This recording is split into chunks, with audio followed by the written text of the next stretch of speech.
Welcome back to Bloomberg's On the Economy. I'm Kathleen Hayes. Now, we just heard about President Bush and his veto of the latest stem cell research bill.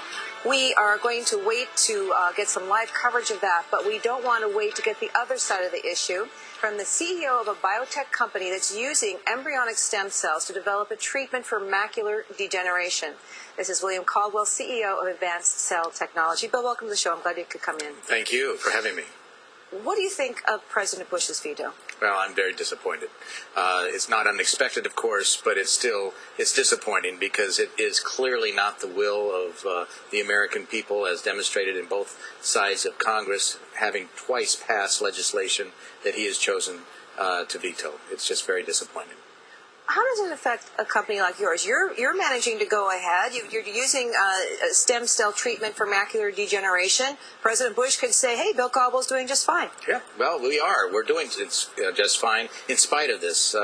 However, it's the issue of the will of the people really mandating the development of the science and the technology to a new level. And unfortunately, President Bush has determined that that's not going to be within his administration. So interestingly enough, the states have picked up where President Bush has basically halted the progress. And you've seen states like California last week, New Jersey. I think tomorrow the Massachusetts governor has got a forum going on to talk about his $1 billion that he's allocating towards embryonic stem cell research and biological research. So the states are really trying to pick up where the president has really, halted things for the time being.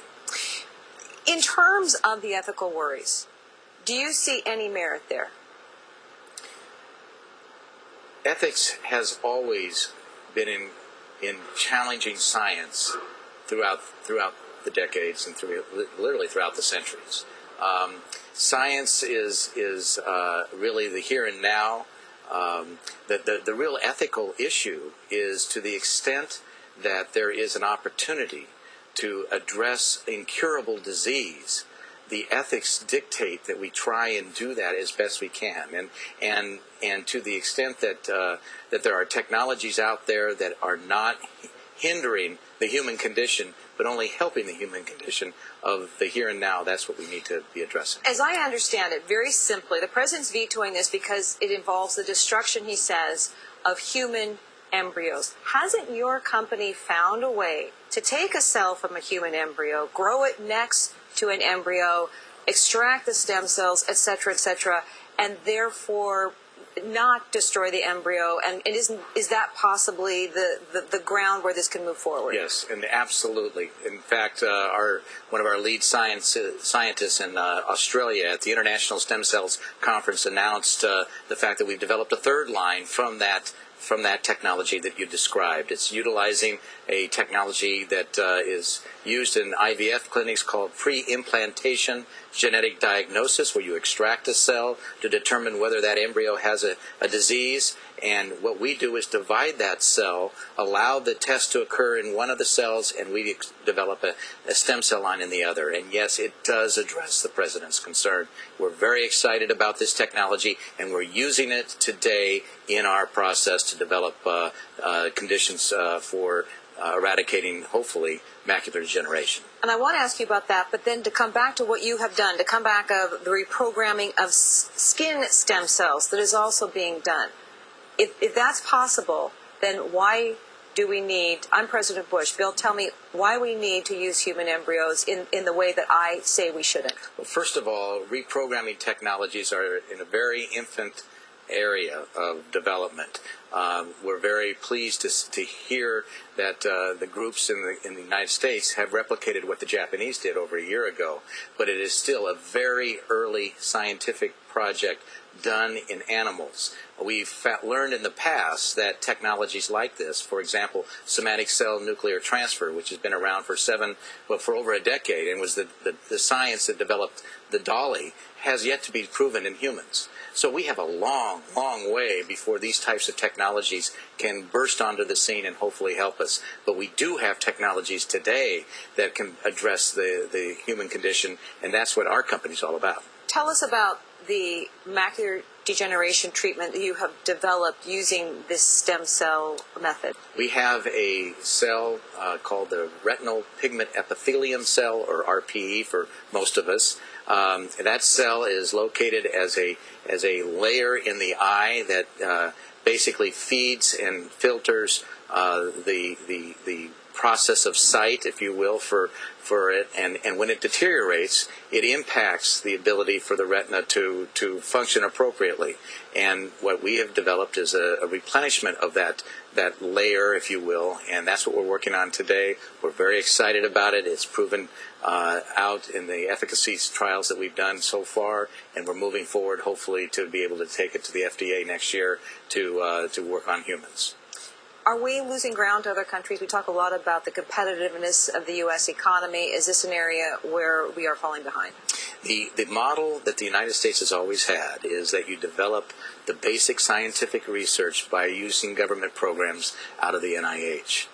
They fund the basic scientific research. Then venture capitalists and early stage, what they call investor angels, develop the science to the point where it can be utilized. And unfortunately, today that model doesn't work, and other countries are really moving ahead. Bill, do you have time to stick around for us just a little bit longer? We're going to go to a break, and we're going to get the comments from President Bush. Absolutely. Very well. So stick around. President Bush, we hope to get his latest remarks on stem cell research. Bill Caldwell, the CEO of Advanced Cell Technology, is going to stay with us. You can see a live picture of the room where President Bush will be speaking shortly. Stick around. We are back with William Caldwell, the CEO of Advanced Cell Technology, a company that is developing treatments for a variety of illnesses using stem cells and various methods. We were just talking about how far the U.S. is potentially falling behind, and you were talking about the whole process of how money gets into things to develop. But which countries are spurting ahead, and what kind of, besides the very important human aspect of, curing diseases, what about the money aspect? Yes. The countries that seem to have the most notoriety in terms of their development processes is the UK, Israel, Singapore. We're hearing quite a bit of work out of China. Okay, and we're going to stop and listen to President Bush. Science and technology. Our innovative spirit is making possible incredible advances in medicine that could save lives and cure diseases. America is also a nation founded on the principle that all human life is sacred. And our conscience calls us to pursue the possibilities of science in a manner that respects human dignity and upholds our moral values. I appreciate the fact that we're joined by a lot of folks who share the deep desire to advance science and at the same time uphold our moral values.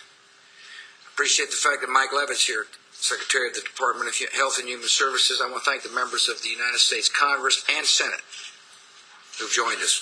I thank you for taking your time to be here on this important announcement today. I'm joined on the stage by two good docs, really smart, capable people. Dr. Bill Hurlburt, Professor of Stanford University Medical Center, Dr. Don Landry, Professor, Columbia University Department of Medicine. Actually, he's the chairman of the department. The reason they're here is these are brilliant biologists who are seeking new ways to develop stem cell lines. President Bush, as he is about to explain why he is vetoing a bill that would provide more funding for human embryonic stem cell research. We're going to monitor this. As the headlines cross, we'll come back to that. But I want to ask Bill Caldwell to respond. The president just said life is sacred and looking for a way to advance research and uphold human values. Bill, what would you say to him on that score? How you do that at your company? Well, I believe life is sacred, and we have millions of people that are facing the prospects of debilitating and life-threatening diseases today where we see no cures. And we have a technology platform that offers the very real possibility of addressing those issues. Life is sacred. We need to move the scientific process forward to see if we can address the disease for those people that are living and are suffering today. Okay. Bill Caldwell, thank you so very much for joining us. Appreciate you taking the time. Thank you.